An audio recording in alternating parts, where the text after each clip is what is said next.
Okay, so the director of Pet Sematary 1 and 2 brings us a film that the small community of Asylum fans have been waiting for a couple of very long years. And as in small community, I mean, the time this film that I'm about to review came out, the company wasn't as big as it was as when Sharknado came out. That was a major success, but I think the film I'm about to review is a lot better than Sharknado.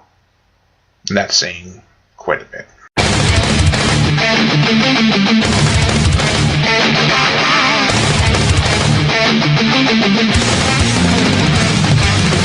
Welcome to the horror show. To realize every soul is run. There's no game to try. Paranoia is running your life. Welcome to the horror show. To realize every soul is run. There's no game to try. Obsessions rule your mind.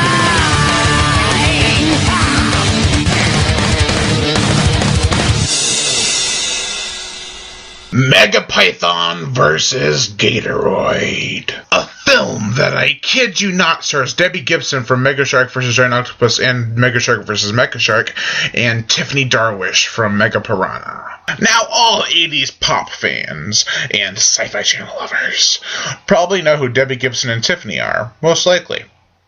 And they can also probably tell you which one's their favorite, either Debbie Gibson or Tiffany, and I am definitely going to tell you who my favorite is. It's Tiff. Yeah, I'm a Tiffany fan. That's really sad considering the fact that that woman is old enough to be my mom. I guess I've just always had a thing for older women. And if you can't stand Debbie Gibson or Tiffany, then that's okay, because this film has a slew of side characters that are awesome. I mean, you've got the dopey, goofy deputy who likes to hold his gun like a gangster, like, damn you, Python. You also get an old lady cop who is very funny and quick with her one-liner jokes. But I think she actually won a major award in real life, and that's kind of weird considering that she's in this movie. But how can I complain? Roger Corman won an Oscar, and he makes all these great B-movies, not major cinematic experiences, just great B-movies. The CGI effects. The design doesn't look like crap, like the way they look, but the way they move looks like crap. The Megapython and Gatoroids. The cinematography is great, and that's a problem I have with this film. Even though it takes place in the Everglades, I'm pretty sure there are some places that are very dark and dim, and very mucky and gross looking, but they didn't have any scenes like that. There was one scene where they were feeding gators at night. That was like the closest you could ever get to it, but it looks still polished and new. I wish they had like a old feeling to it, like a really gross, mucky old swamp, and then having snakes and alligators attacking people on it, it would have been really cool. Now, I'm not gonna deduct points from this movie just because of how good the cinematography and lighting and polished look the film has. That'd be stupid. Because the film, even though it doesn't have what I wanted, it still works with its environment and it works. Now, speaking of environments in this movie, there is a environment observing scientist in this movie. And he's very funny, and the way he screams when he sees the Megapython and Gatoroid fighting is priceless. He just has a serious look on his face, but he's like, he screams. I can't do a scream, but that's okay.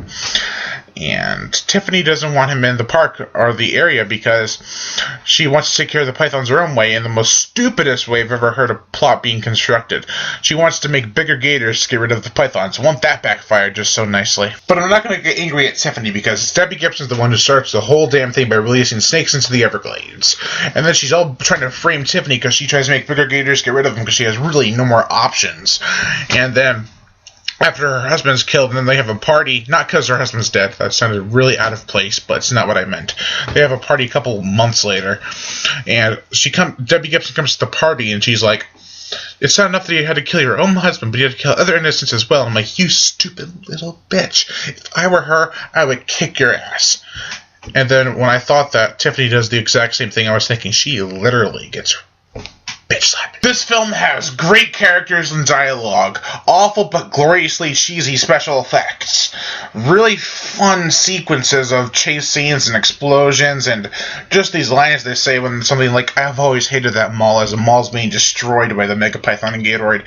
It's just an all-around really fun movie that knows what it is, and it has fun with it all the way. Overall, I give Megapython vs. Gatoroid a 4.5 out of 5. You're all probably thinking, holy crap, Brian, are you for shizzle?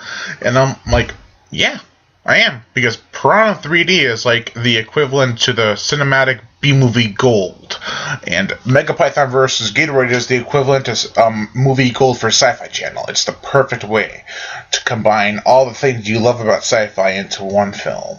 Blood, bad CGI, cleavage, cheesy dialogue. Oh my! I am Brian Gatto, host of Horror Show Movie Reviews. Make sure to like my Facebook page in the description below, and to leave comments and subscribe. And also check back today, because I have some big news. I'm going to post a video saying what it is later on today, probably.